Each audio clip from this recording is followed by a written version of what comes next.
Hello, everyone. Hello, everyone. Good afternoon. Okay, it's about to start. Okay, I'm Ding Yun, moderator of this panel. And today we have the topic of choreographing politics with and for many other bodies. And our panelists today, we have 4 panelists, artist, choreographer, researcher, body practitioner, / here. And from my left side, Pin-Wen.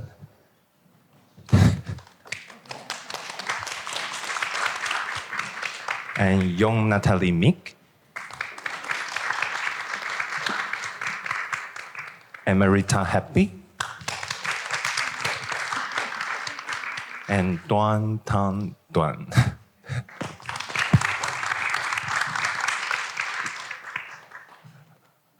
In the very beginning, because choreography and politics both are very big terms, and I think most of us, or all of us, every day in our daily life dealing with that.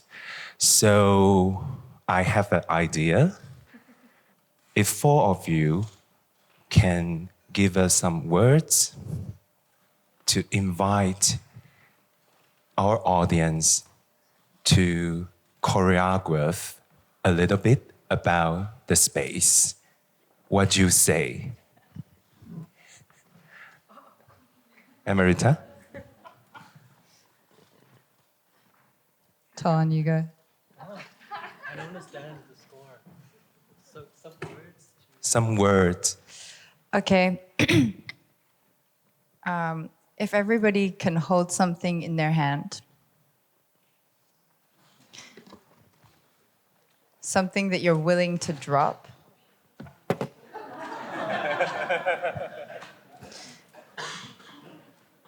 Good. You can see if you're in the first row, yes?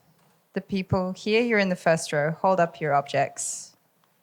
You guys are not in the first row on the stage. These guys are in the first row. Dairong, you are not in the first row. First row. Bring it down here. Second row. Dairong, you are in the second row. Put your hand up. We're going to go 1, 2, 3, 4, 5, 6, 7, 8, and we're all going to drop our objects one by one. 1, 2, 3, 4, 5, 6, 7, 8. Good, you can pick it up now. Anyone want to do?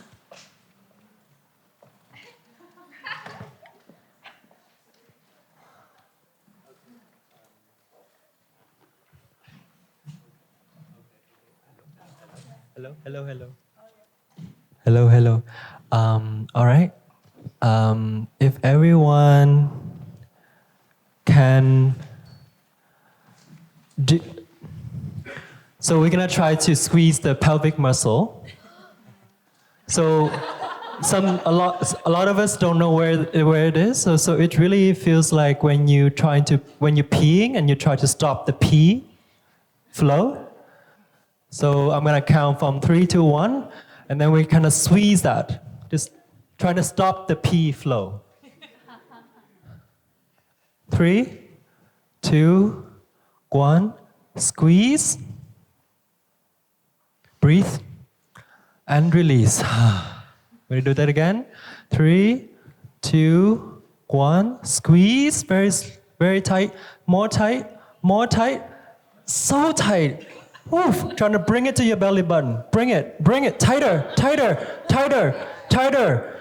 Breathe. Ooh, and let it out. You should do this 3 times a day.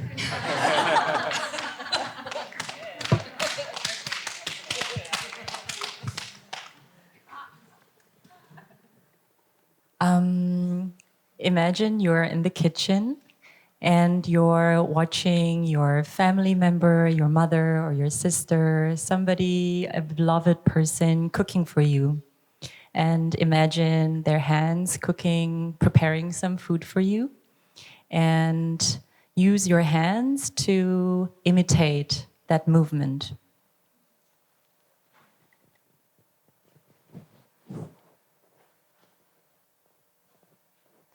And as you imitate, imagine the person that you're thinking of. Imagine the sounds that this person is doing, making. Maybe there is some ambient sound in the kitchen, too.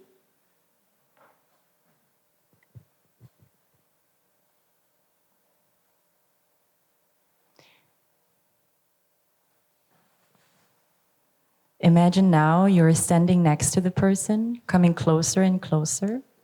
And as you're imitating the person, you're also observing the person.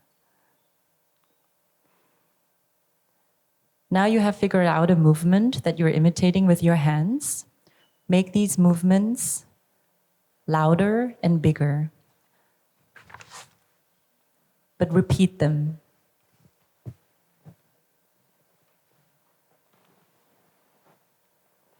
Thank you.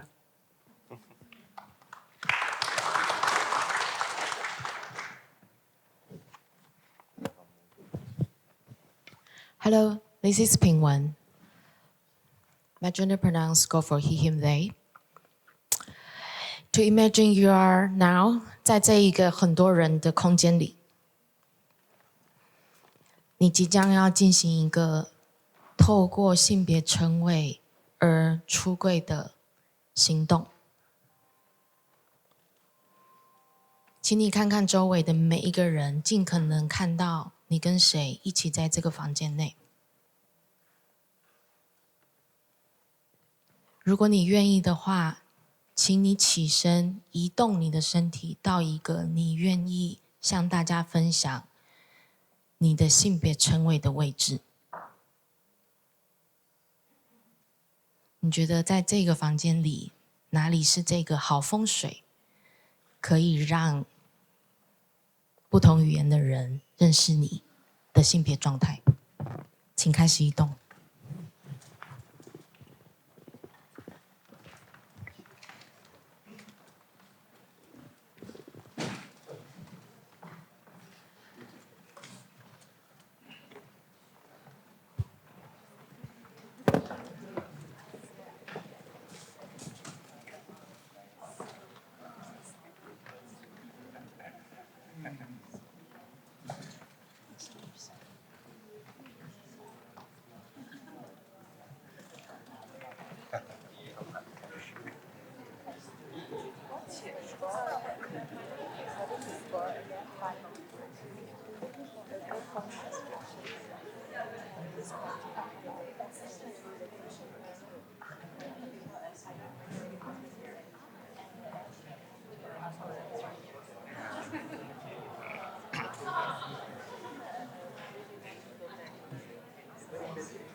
Okay.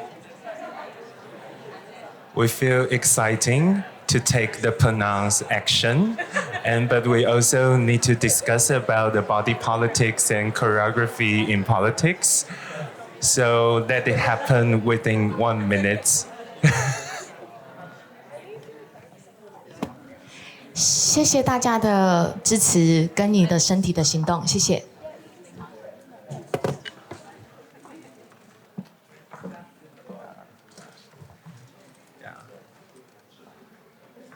Yeah, thank you everyone to re-choreograph of this space and time and the panel discussion.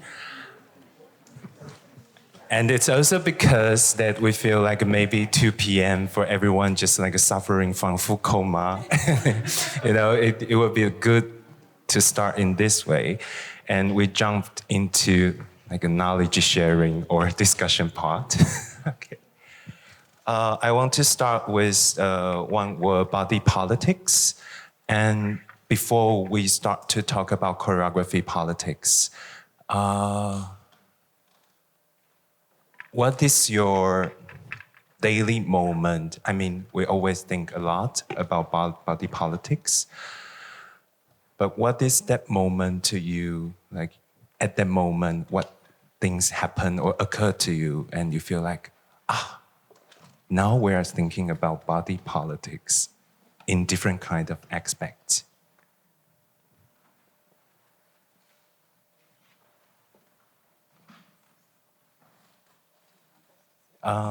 Just if you want to say it. Yeah, I can just start. Well, first of all, thank you so much for the invitation. My name is Yon Natalie Mik. I'm a Korean artist based in Berlin currently. I think that question is very relevant to my practice because I use movement to archive daily movements and the movements that I observe in everyday life, such as the cooking hands in the kitchen or the street vendors selling food outside on the street. These are just some of the observations that I make just walking through the streets and seeing my mother cook in the kitchen, which I think is interesting for me to observe as much as the more and more I zoom in and I try to really understand what is the movement and kinetic language that I can extract from that movement. And then in the next step, I try to understand what is the experience and what is the kinetic knowledge that I can extract from that movement, rather than starting from a larger story or a concept. I like to start with an observation and go from that observation to a larger understanding of what this movement and a sequence of movement or the form or the shape of the movement tells me. The reason why I like to engage myself with this process is because the narratives and the concepts and the stories that I was often told during my education or growing up is a language that was working against me and my family. And it is, I was also growing up as a transmigrant. My mother moved to Germany after the Korean War, and this is why I was born in Germany. And I was growing up in a culture, learning a language and needing to articulate myself in a language that often would not work to really unfold the potentials of my ancestral knowledge or the wisdom or the body that I would continue wanting to nurture. This is why I said, okay, when the history books and the archives and the education is giving me this kind of like direction of language and history, and sometimes I often see myself, this is not working for me, then I will go to movement and I will go to the body and I will observe. And I will take that observation very, very seriously, taking them into forms of in-depth studies and go from that movement. And I will turn my gaze, I will turn my direction to the place that I would not necessarily see in the educational books or the archives, but in my daily lives, such as on the streets or outside of the theater or in the home. I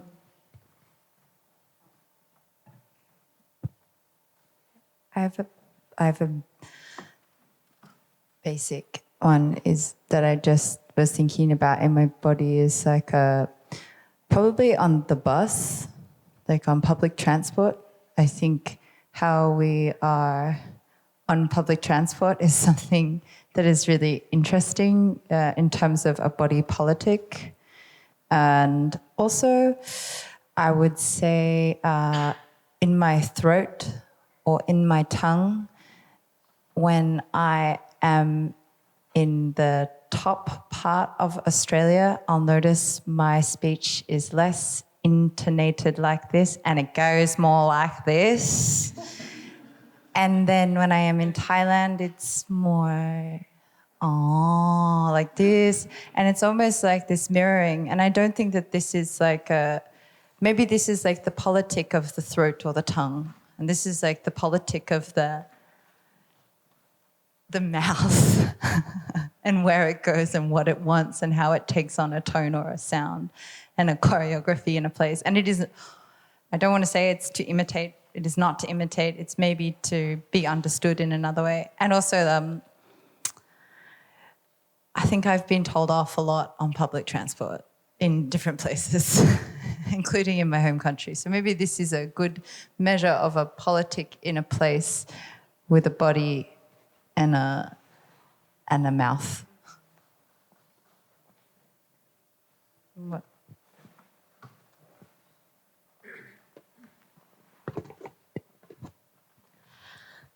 我刚才在想的是我的走路的姿态，然后透过这个走路的姿态，我回想到我出门的那一刻，尤其是踏上街要过马路的时候，我要如何可以承载我感受自己的性别的气息，然后我发现跟鞋子非常有关系，所以我看了一下我脚上这双鞋，它尤其跟我自己的实践很有关，因为这是一个户外的登山鞋，以及它是一个 vegan shoes。然后，鞋子是我们每天出门一定会穿的东西。这个东西，这个鞋子又会接近这个地面、土地、地球，会是我一整天在外面的时候无间断感受到的一个触觉经验，就是我的脚底。以及我们不一定会跟每一个人说话，但是我们好像会透过这个人他的一个气息，全面性的动的方式、速度、手的摆幅、身上的颜色等等，好像会在一个语言之前会有机会去认识到这个人可能的样子。那我会觉得在这个过程中它有很多的操演的方法，但如何更贴近个人的或者是你意欲让别人理解的一个性别的展示，我觉得鞋子对我来说似乎是最重要的一块。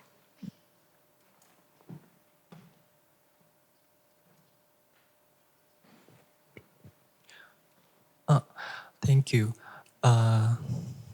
I'm Tuan, and I'm a choreographer and performance maker based in Saigon, in Vietnam. So I really resonate with what Pin-Wen just said about you meet someone and there's something about them that permeates to you and registered, and you feel right away, even before any linguistic register. So for me, body politics is like weather. And in all aspects of that metaphor, is something that we feel in a space, or in a room, in a country, in a city, right away, before any linguistic register.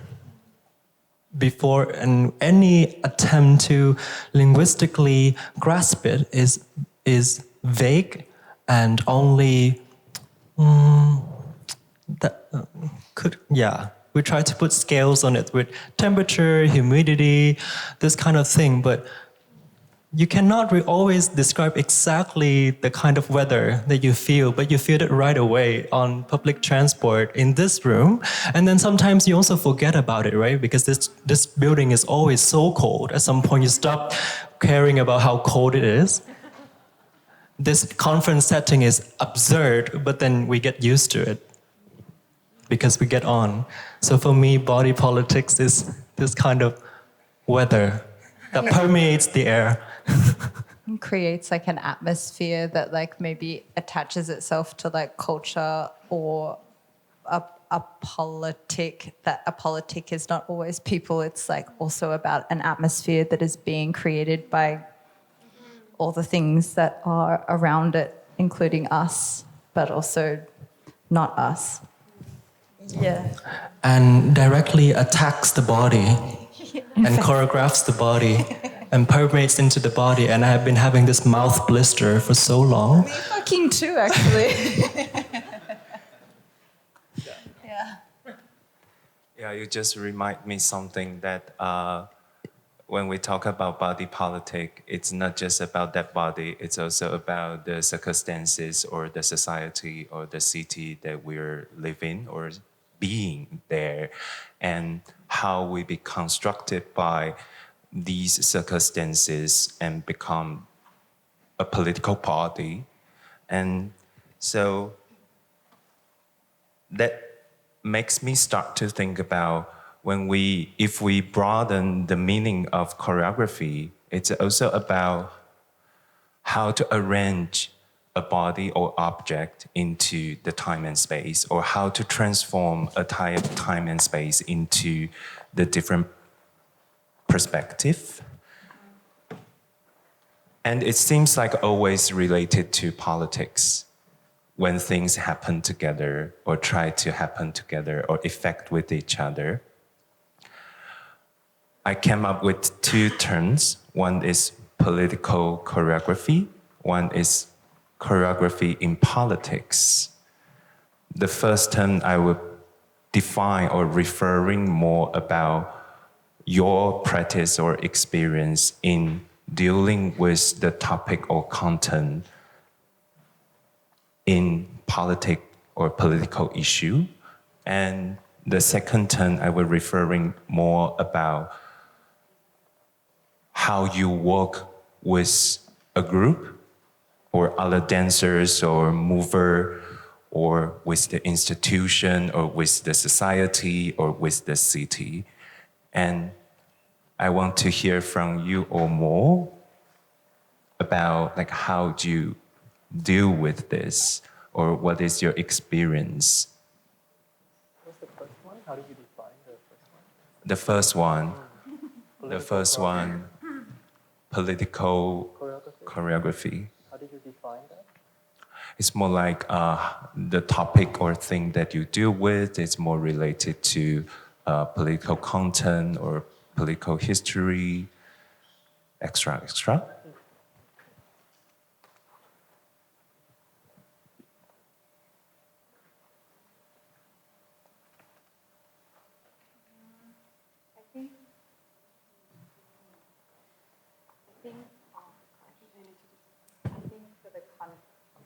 Yeah.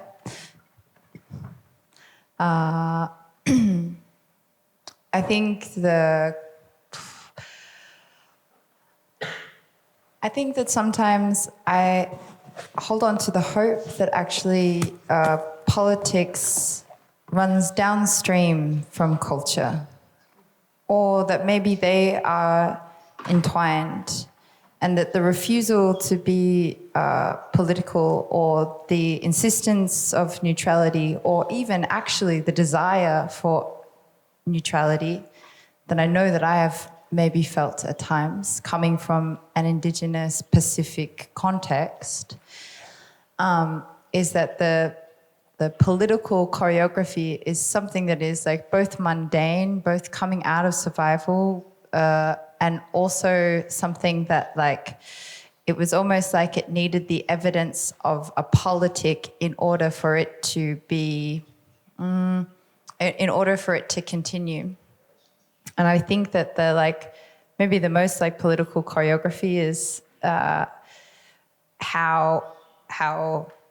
I have a lot of questions about like how my ancestors got to where they were in the first place. That's one political choreography across an ocean seascape. Another political choreography example I can think of is like the redrawings of different countries and boundaries, and the political choreography of losing a language or having a language being taken away from you, and so what happens in its place. And another political choreography is like the insistence on the evidence or cultural evidence of a traditional form in order to prove that you are still something or alive, and that is to be evidenced through artistic practice, which then turns into its own product, which then means that the idea of anything indigenous is kind of flattened into this one thing, when really it's always been uncontrollable and moving in lots of different places with different languages. So, and also has a lot of different movements in it, as is.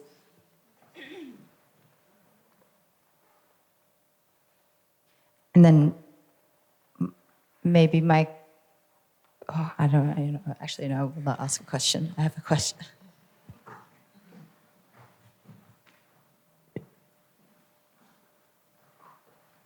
Try to respond to the first question, what is political choreography? For me is trying to make the effort to go to places where I can find movements of bodies that are practicing resistance in their very own way, protesting and resisting a larger, powerful social choreography that is constantly and continuously shaping their and my movements. I connect that effort with an effort that I associate with trying to protest and resist the canonical understanding of what we perceive as powerful movement.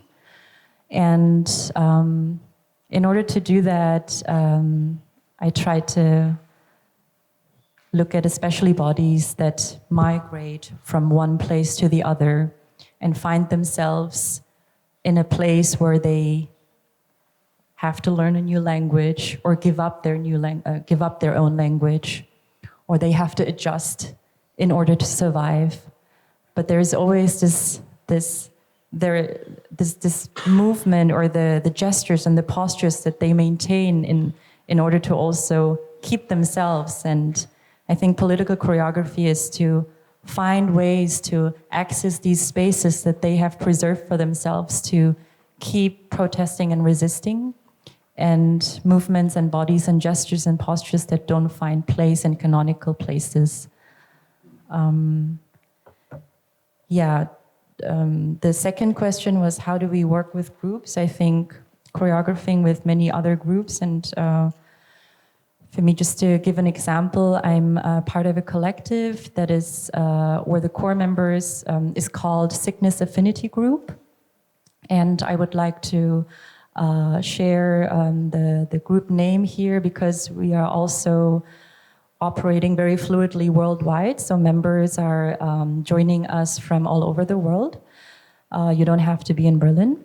And everybody can join. It's a collective, it's a loose collective consisting of artists, practitioners, cultural practitioners, and activists that are either disabled or chronically sick or neurodivergent, or people who are interested in the topic. And what I learned being part of this collective is that just like we talk about race and other kinds of diversity, it is a wide field of different needs and languages that need to be learned. And by sharing space and learning about the different needs, I think ultimately it's about listening. And it's about encounters, many encounters, and seeing how collectively we can make the theater space or art spaces more accessible.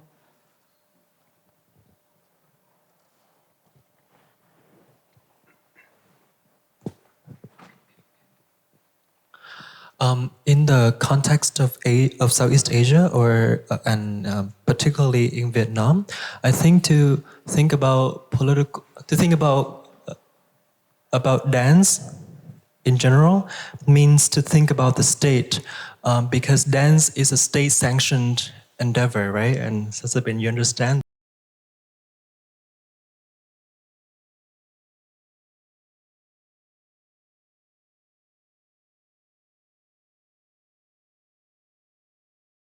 So there is no contemporary performing arts festival in Vietnam, but there are a lot of performing arts festival and shows that are sponsored by the state.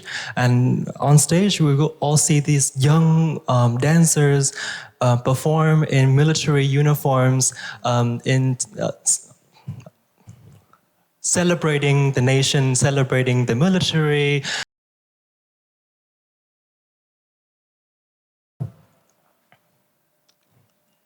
It's recorded, and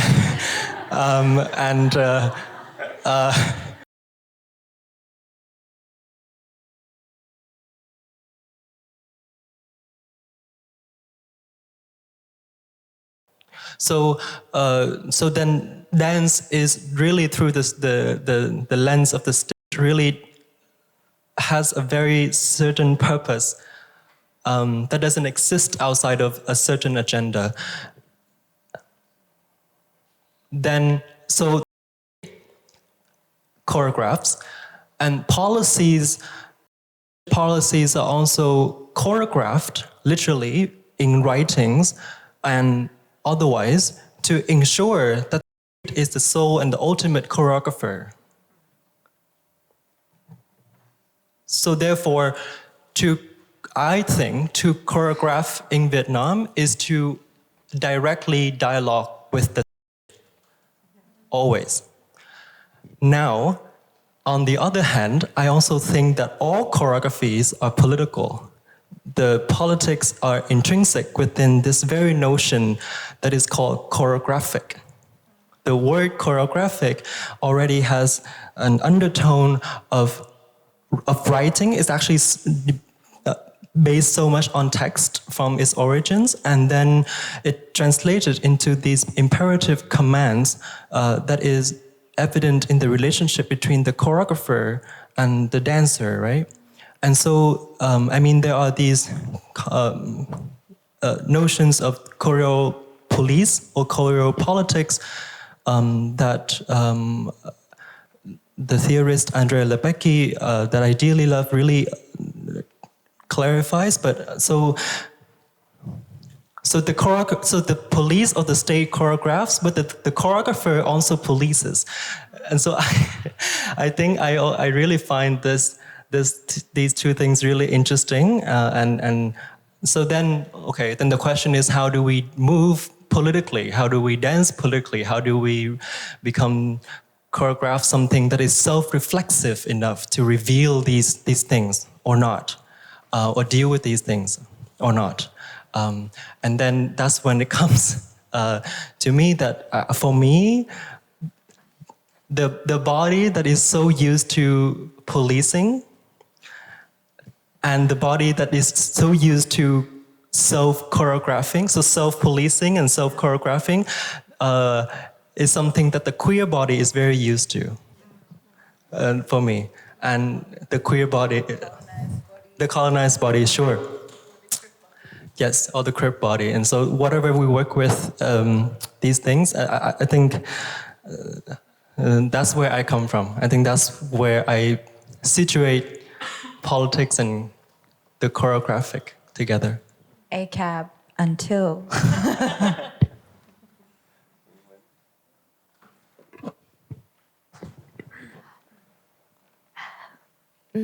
在我的理解里面，政治编舞是这一面，然后编舞政治是这一面。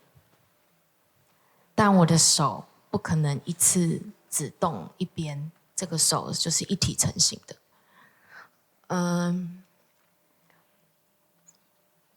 我感觉作为一个艺术家，在政治的这一个学习里面 ，study 里面。它需要有很多切入的不同的交织的方法去面临，当你走入这一个命题的时候，你会迎来很大的，我觉得是文化上的事情。我现在在我所服务的跨博 Dance Theater 跨博舞蹈剧场。我们正在处理一个作品，这个作品关乎于戒严时期被禁止的歌曲。然后这个作品将迎来的是一群年纪更年轻、未曾经历过戒严时期的艺术工作者。台湾在面临戒严38年的这个状况，尤其在解严后，其实有一个非常主流的国家政策，就是希望可以有一个转型正义的过程。即便非常多年下来，我们都可以感觉到这一个转型正义的过程里面，仍然有一种主流的声音。也就是说，它尤其容易聚焦在最主要的我们已经很熟悉的事件，作为一个转型正义的起点。但我想，在这个政治的场域里面，它应该要更有意识的去理解没有被国家政策包容进去的声音，比如说农村里的声音，或者是原住民在白色恐怖期间的声音。对，所以在我们的这个工作的场域里面，它自然的就会有非常多不同的文化认同的人，不同的性别认同的人，他必须要共处一室，并且有一个非常密集的身体的现场的想法的。那其实每一天在面对一个这么会让人家蛮神经敏感的一个政治的身体的研发，我觉得最终至少在我们的工作团队里面，我们很重视 consent， 它如何在一个编舞的过程里面被营造。也就是说 consent 同意，积极同意，它是一个在我看来，它其实可能是一个有时效性的一个决定，然后如何帮助所有的人在工作过程中抵达这个 consent， 或者是重新去理解所有人对于 consent 的需求、意义、方法其实是不太一样的。然后我们目标希望可以提出一个整个团队都能够积极同意的作品。我认为这就会是我现阶段在不管是政治编舞或者是编舞政治里面，我的这双手它可以如何交织出一个我比较想象我想工作的一个情境，大概是这样子。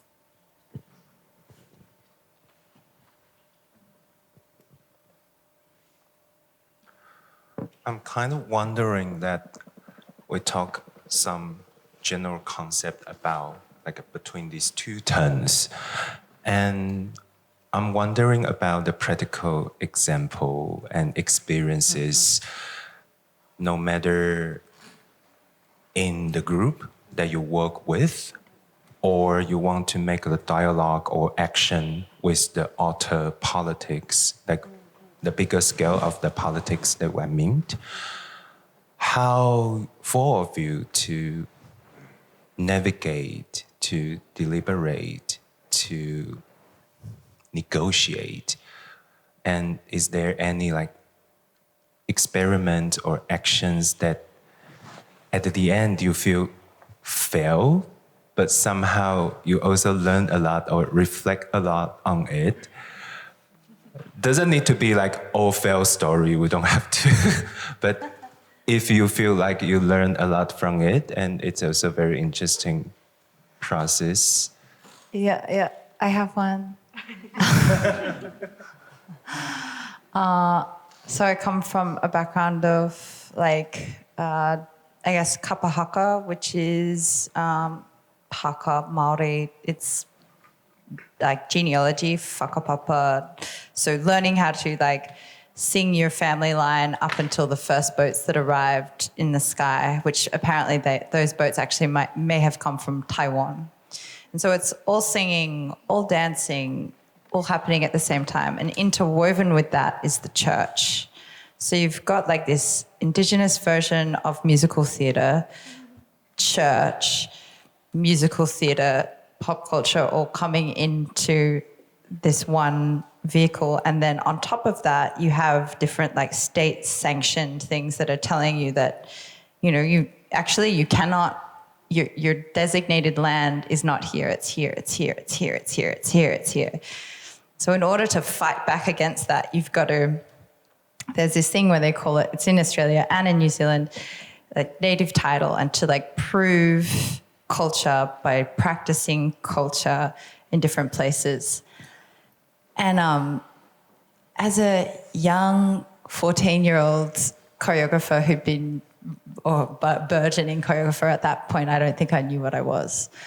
And I was like really ready because of my mom, because of my dad, because of my family, because of my faith in God at that time, to dance and to sing my way. And so at that time, I'm like, okay, with my friends at church group, like organizing this thing, like we're going to like sing these songs and we're going to do it all night. And probably in the back of my mind also too, what is happening is like watching my parents and other people in my community who had ridden buses around and who had really fought with, to be honest, they'd really fought with cops and with lawyers, and it had been really fucking violent. And a lot of them over many years had died. And I was like, I was also ready. And at that time, it was probably like a little bit of God and a little bit of a crush on somebody that I wanted to come to this dance thing that I was making on the field. And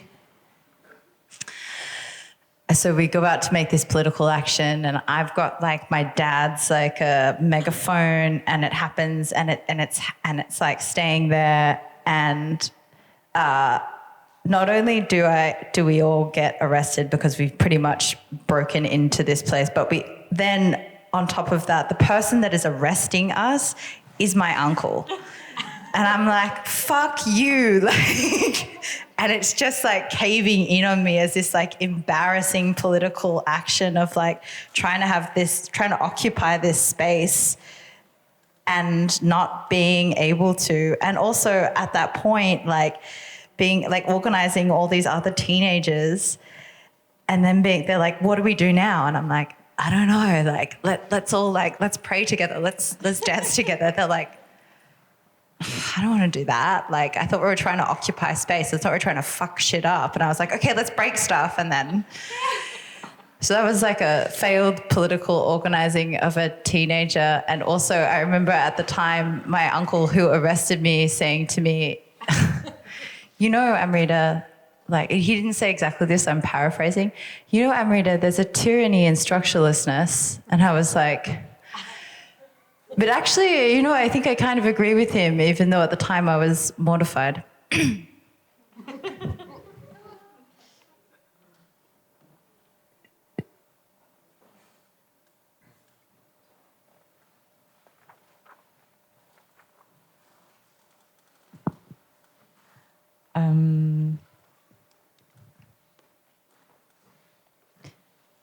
A few years ago, so my process in the studio when I try to extract movements and try to understand, like, why am I moving the way I'm moving? I usually have a video camera in the corner that is filming me improvising, doing improvisation and just like practicing in the studio. And later I would look at the footage and see like what movement is it that I go back to. And there was a time when I was very bothered by the fact that I had to take a lot of breaks due to physical condition, a health condition, and I would squat, like I would do this. I would go down, and some people also call it the Asian squat in popular language. It's also called the jail pose or the prison pose or the Slav squat. But back in the days, I was very bothered by it, and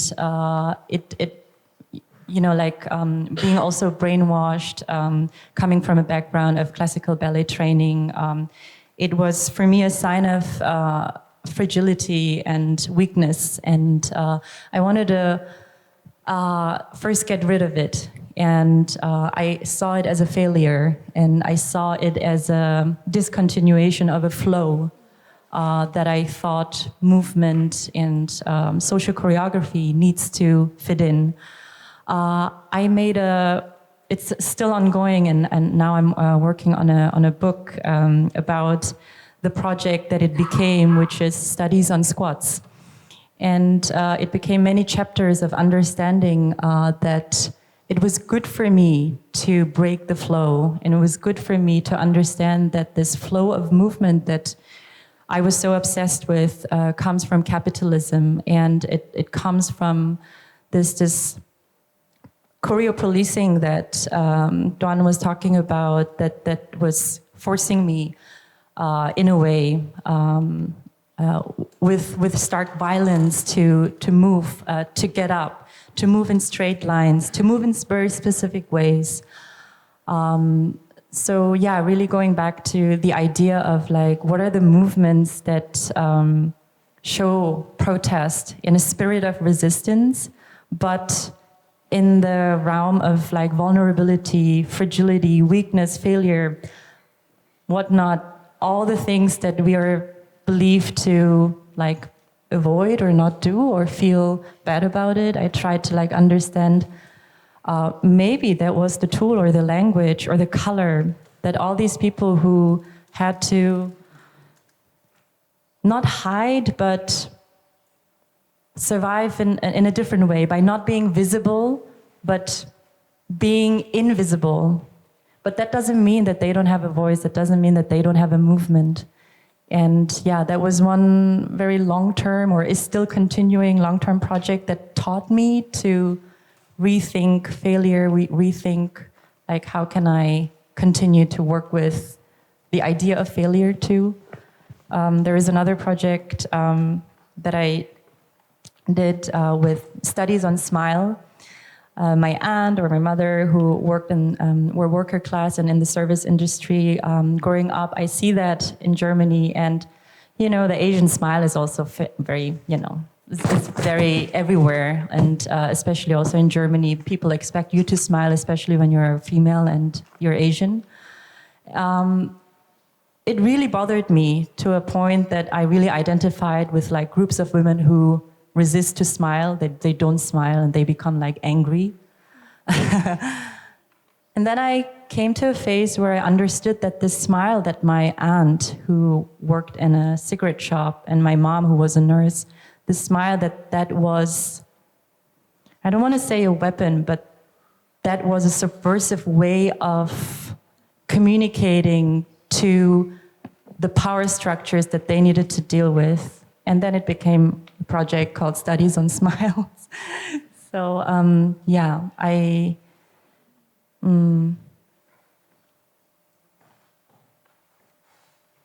think we should really question, yeah, the demand of flow, the demand of continuation, needing to feel bad when we fail. Yeah.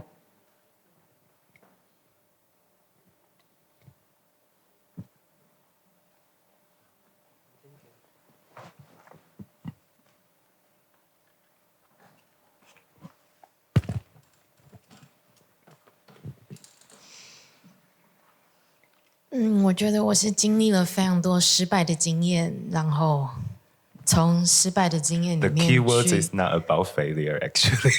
yeah. 从失败的经验里面去 update， 我可以排除这些状况。然后我觉得非常有趣的经验，其实是我是否足够，这是一个反问自己，作为一个艺术家，他面临的一个公众表达的时候，其实在反问自己的是，我是否有真诚的提供足够的 information 给这个读者，这个想要来靠近我的人，足够让他了解我的资讯，以至于我们可以从那里开始想象，我们可以有一个互动。也就是说，我发现，在两个层面上，第一个就是我到底揭露了我自己多少，还是我有留一手？就是我在面向我的，不管是我要合作的工作伙伴们，我要面对的听众、观众，我要面对的机构，就是我揭露了多少我自己，然后我在那个中间，有没有真的完整的袒露？当然，这个袒露最终它又会连接到我的作品时常跟裸身、裸体有关联性的这种很大幅度的揭露有关。但我会发现，这个揭露也意味着，我也需要分享我的弱点给面对我的人。我觉得这是第一个层面。但是回到编舞这件事情，因为编舞它是一个非常 embodiment、非常体现的一份工作，我就会常常会觉得，在这样子高度数位化的时代里面，或者是语言可以很有效的沟通的过程里，我要怎么样子在这个媒介里面去让数位可以好好的 holding 承载我的身体性？我会觉得这个就会是很长时候我认为是我自己的一个艺术功课。因为我总觉得文字，尤其是眼睛看到的文字，或者是口说的 spoken language， 它都是辅佐我们要工作的这个身体的一个方法。那它始终是必要的方法，却不见得能够真的让我们理解那个身体性的存在。对，所以我觉得那个揭露的那个过程，它尤其在这个编舞工作里面，我觉得它很繁复。然后那个身体，它要怎么样子在场？它是要一张照片像这样在场吗？还是它需要透过一个触碰的机制，或是它需要透过一个声音，或者它需要透过什么？就是我觉得这些方法，它都还在我的这个过去的惨痛经验中，我都还慢慢的在研发，我可以怎么样子最好的全面性的扩散我要沟通的我要沟通的这个艺术的内容到底是什么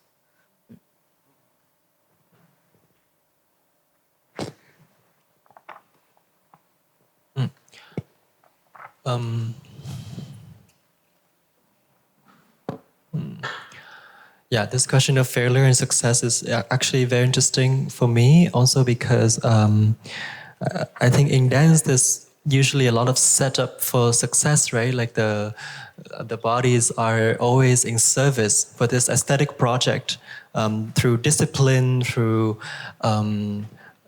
commands, through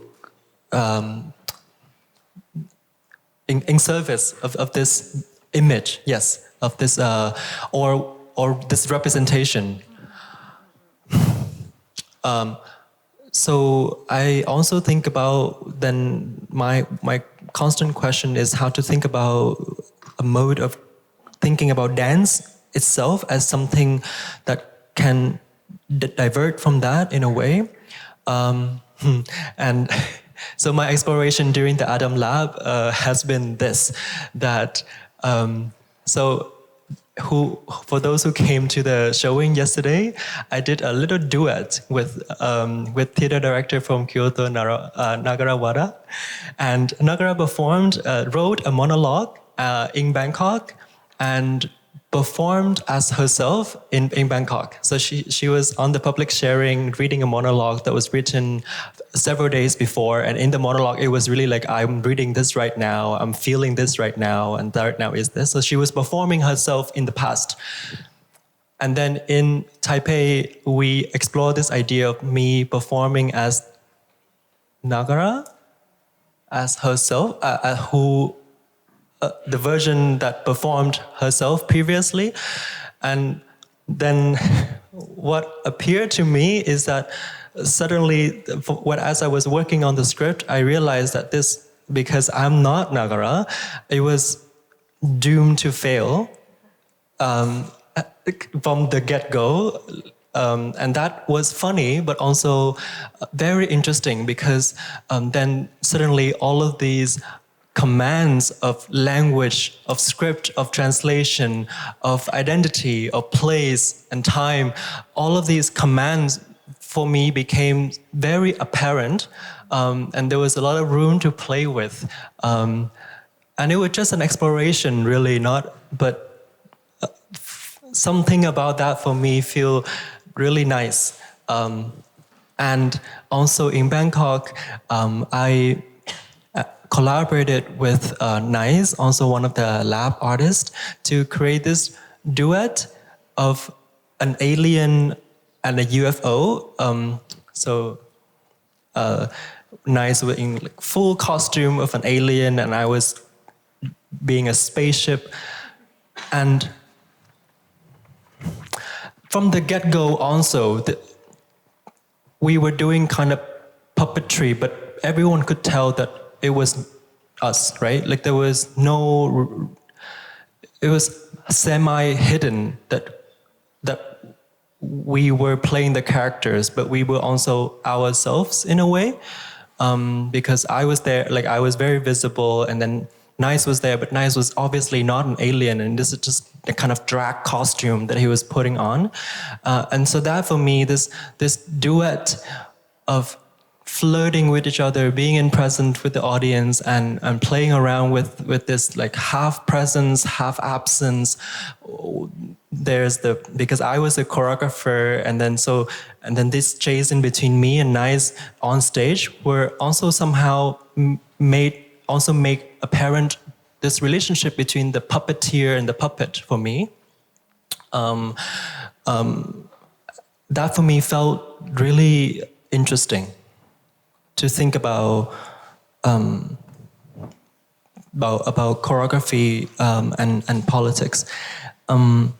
But I also want to add something also that in the context of Vietnam, it's very hard to think about failure when the structure that you work in feel like a grand, big, arbitrary improvisational score, right? So in improvisation, you can't really fail, or can you?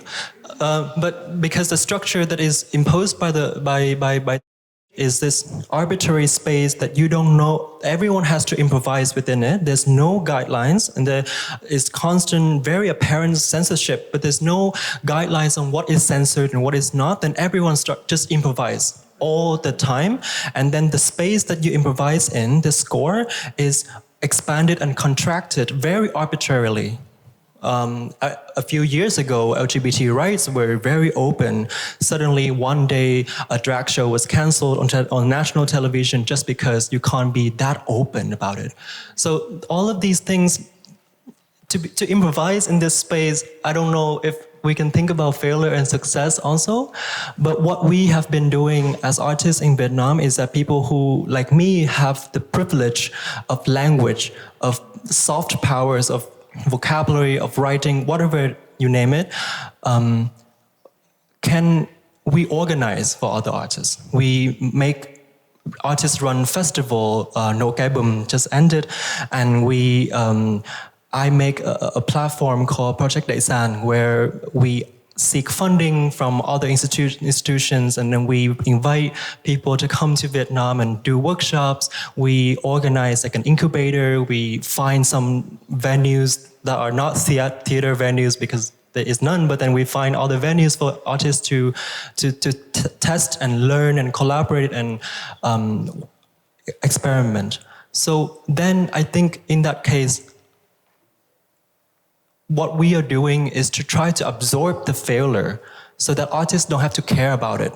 Because there's so oftentimes in this improvisational score, a lot of initiatives, projects, ideas emerge and then die very young. They keep emerging, die. No space can sustain themselves for a very long period of time. And we too, Project Đại Sản, we only get funding for 1 year because none of these institutions can commit much longer than that. We know that we're setting up ourselves to fail, but at least we can absorb that failure this year so that at least these 10 artists don't have to worry about failing. They can just do whatever the heck. And that for me is also, that's my choreographic work in Vietnam. I organize. Yeah. Thank you. We still have like 5 minutes, and anyone has, okay, okay. Anyone has feedback, questions?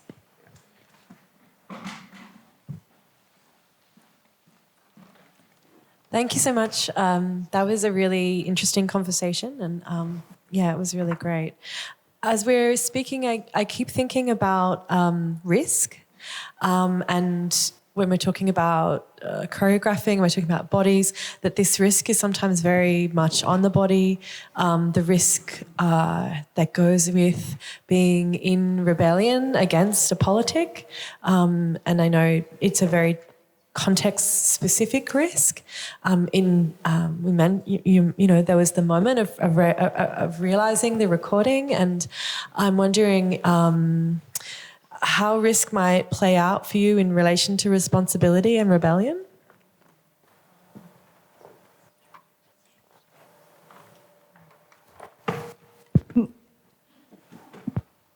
Having like risk and trust is this thing that it's like trust takes the time to build in order to take the risk by yourself or together. And those things will always like dialectically go hand in hand and hold and need each other, I think. Like whether that's bodily, whether that's with others, it's like, and so it's like you can't shortcut that trust. And it's also, and when I say shortcut, I don't mean like, it's not that those trusting relationships don't happen very immediately in some cases, but it is like, yeah, it is building it in lots of different ways in order to take the risk and for yourself along with others. And it's very real. And it's, yeah, but it really, like, and also to then encourage risk, because I feel like we throw around these words, risk, experimentation, which I love too. But it's like, I don't know, it just reminds me like this, like, in order to serve, in order to lead, you have to serve. In order to serve, it is not servitude. And it is not service. It is not laying yourself down on the track to say like, I am with you like this, I bow to you. Like, no, service is the active conversation, sometimes fucking fighting to have trust, to then have risk.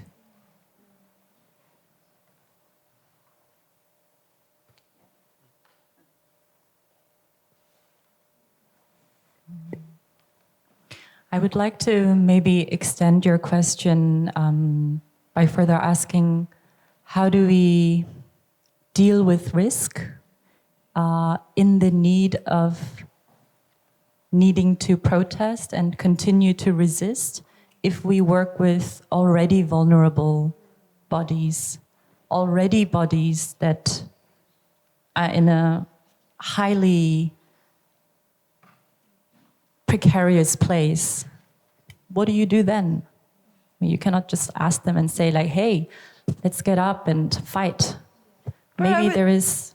I would also say like, we cannot diminish their, like if your body is vulnerable, we cannot diminish a vulnerable body's like desire to also be like, you know what? I don't need you to keep me safe. I do not need to be protected by you. I am not so unsafe that I don't know what safety is for myself in order to want to take that risk. Are you going to catch me?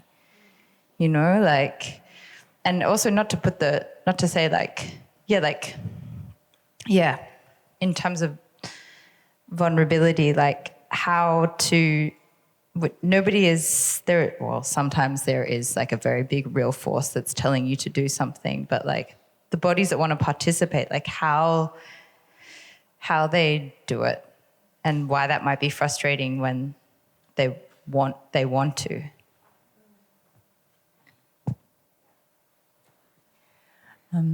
Yeah, what I wanted to say is like, what do you do then? And when you find yourself yourself in that situation, or when you are with a group of people who find themselves in precarious situation. And my answer to that is find your allies and find your ancestral spirits, because you are not alone. And these ancestral spirits that I work with, they do not have to be, like biological ancestors. You can find them in books, you can find them, like on the street, you can find them in the family. I think coming together as a group is incredibly powerful, and learn from bodies that needed to invent these strategies of survival for a long time. Learn from queer bodies, learn from crip bodies, and learn from bodies that were alienated. What I tried to say before, like through migration, through these circumstances, learn from these bodies that already have an immense tool of strategies that they needed to develop over the years, over the centuries, to survive and to keep protesting and to keep resisting. And this is something that I take very serious in my practice, that I never see myself as, I'm this artist who needs to experiment or risk. It's always a intergenerational, transcultural alliance that is being built. Even if I work as a solo artist and do something by myself, it's never just my body, but it's, teamwork in a way. Yeah, maybe we take one question or feedback. Okay, so sorry. 谢谢你的问题。Thank you for your question. 我在想这个关于风险的时候，当然我觉得每一个行业都会有这个行业所知道的风险。然而在这个身体的工作里面，我感受到身体的参与时常带来很多情感层面的人际关系上面的互动，而它常常也引发了风险。但我想要很正向的提醒大家，因为我们在一个有包容性的团体里，所以那个风险才会发生。如果我们在一个非常制式化、非常商品化的工作模式里，我们能够相对很有效率的去阻止风险扩大。所以我觉得我想邀请大家给自己一点小掌声，因为当你在面对风险的时候，其实同一时间表示我们提供了一些包容性，不管是情感上的、身体上的、各式层面上的，我们提供了一些空间，让这个风险能够存在。所以我非常的喜欢这个问题，但我同时也想要 input 一点正面的力量给大家，就是 we will doing fine, we will be great.